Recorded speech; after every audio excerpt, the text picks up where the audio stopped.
couple from Vista whose baby was stillborn say they've lost confidence in the NHS in Oxfordshire. An investigation's been launched after Jeeva and Arul Philip's son died 3 weeks ago.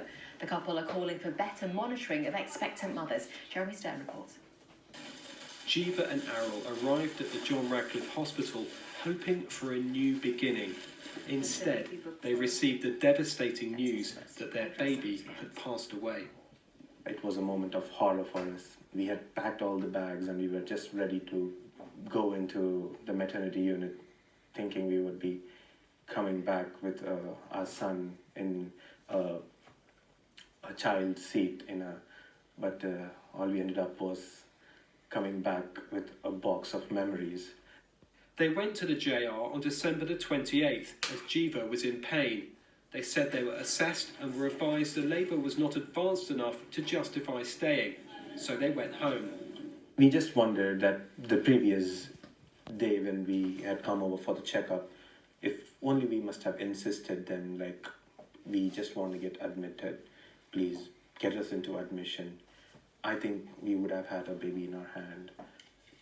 Baby Adrian died on December the 29th. In time, Jeeva and Adriel want another child, but not in Oxfordshire. It gives me lots of memories, the bad ones, I feel. So I personally doesn't like to go through that same thing again and again. So I would... we both don't trust the expertise anymore in Oxfordshire, or maybe in John Radcliffe, to be specific. So we would opt for a hospital back in our hometown, or if possible, any other county other than Oxfordshire. An independent investigation is underway. In a statement, the Oxford University Hospital's NHS Foundation Trust said, "We will cooperate fully with this investigation. This is an incredibly sad case, and we offer our sincere sympathies to the family for their terrible loss." The families now called for the NHS to give more support to women in the early stages of labour, support Jeeva feels she missed out on. And Jeremy's with me now in the studio. What's been the reaction to this story? Well, this story has reignited the debate about maternity services in Oxfordshire. You'll remember, Geraldine, that there were years of protests at plans to change and close services at Banbury's Horton Hospital. The maternity ward was downgraded at the Horton in October 2016. It's now a midwife-led unit. Now, the couple I spoke to today believe that if more mothers had been able to be treated at the Horton, then it may have eased pressure at the JR, which may have helped them, and others agree with them.